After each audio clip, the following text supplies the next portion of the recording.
When it comes to the 1,000-Year Blood War arc in Bleach, there is one very confusing topic. It's something about Ichigo. Something that made him change. Was it his hair?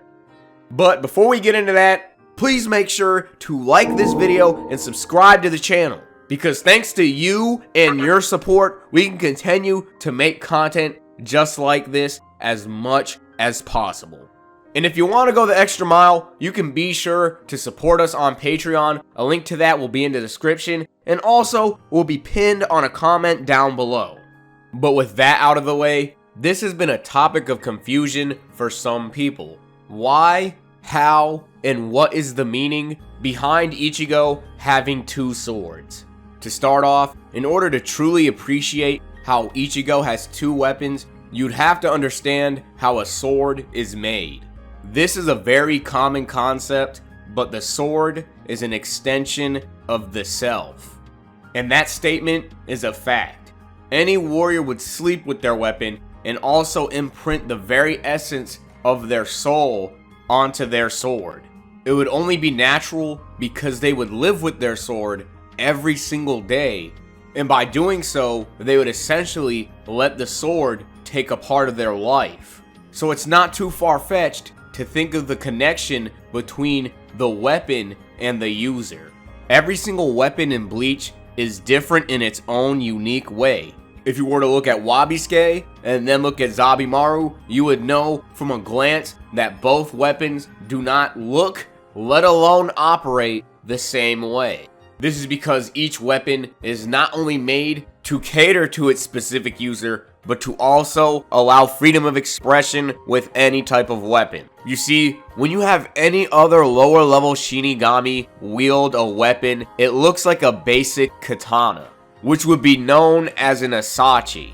But when that weapon gets in the right hands, the sword itself begins to have an identity. Once this sword has a name, it becomes a Zanpakuto. Zabimaru is a Zanpakuto because it is Zabimaru, and an asachi is an asachi because it does not have a name.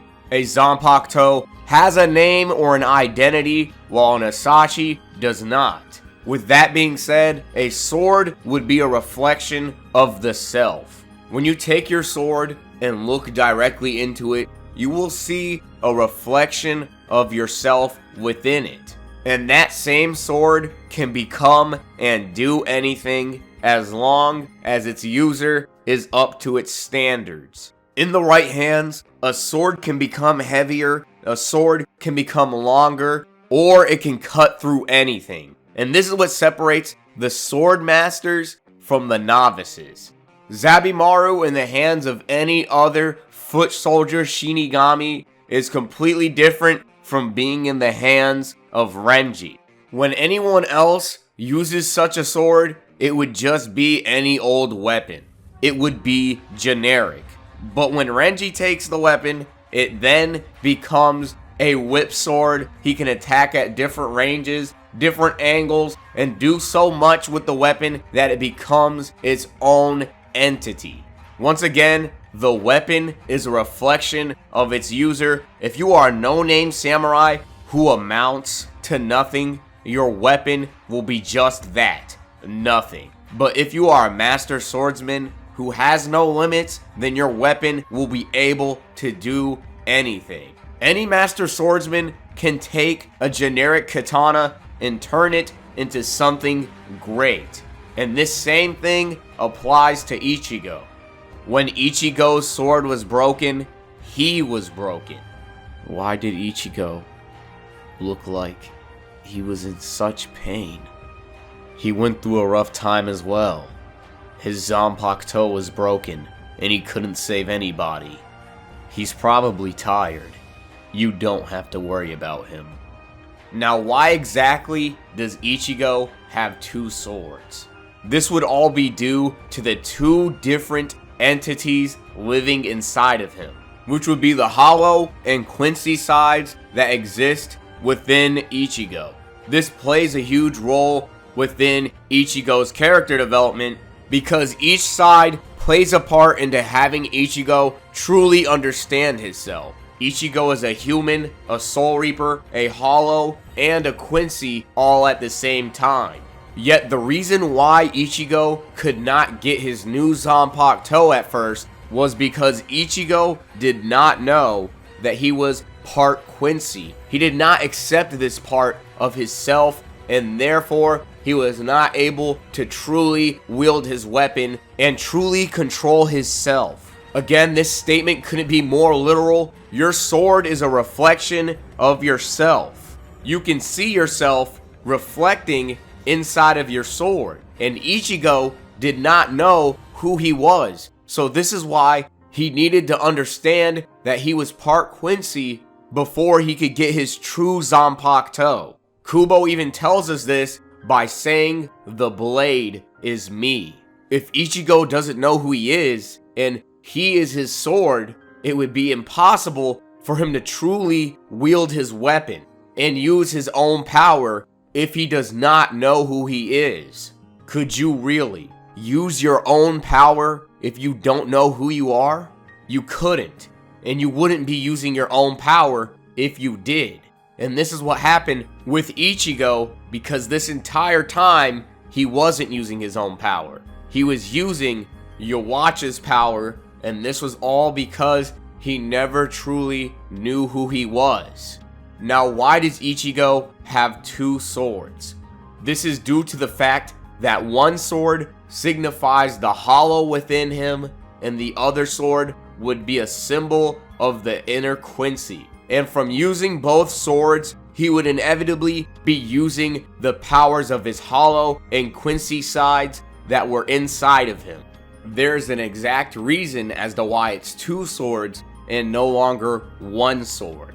Ichigo begins to dual wield his weapons, which is supposed to symbolize the duality within him. Soul Reapers are the opposite of Quincy's, while humans are the opposite of hollows. Ichigo had to understand that he is a Quincy. Because he is a human, the hollow side of him would balance this out because they are opposites. There's a reason why the Blade God called Ichigo a fake Soul Reaper. This is because Ichigo was using the power of a Quincy throughout the entire series, thinking that he was fighting as a Soul Reaper. And by figuring out that he is a Quincy, he would stop using the Quincy powers that he thought were Soul Reaper powers and actually truly use his real Soul Reaper power, which would balance out the Quincy powers that he was using the entire time. His hollow powers were balanced by his humanity, while his Quincy powers were being balanced by his Soul Reaper powers. By using his humanity, his Soul Reaper powers, his Quincy powers, and his hollow powers all at the same time, Ichigo would find a balance within himself, because each opposite side within him would cancel each other out, which comes from the concept of dualism, which is the moral or spiritual belief that two fundamental concepts exist which often oppose each other. It is the belief of the great complement of or conflict between the benevolent and the malevolent.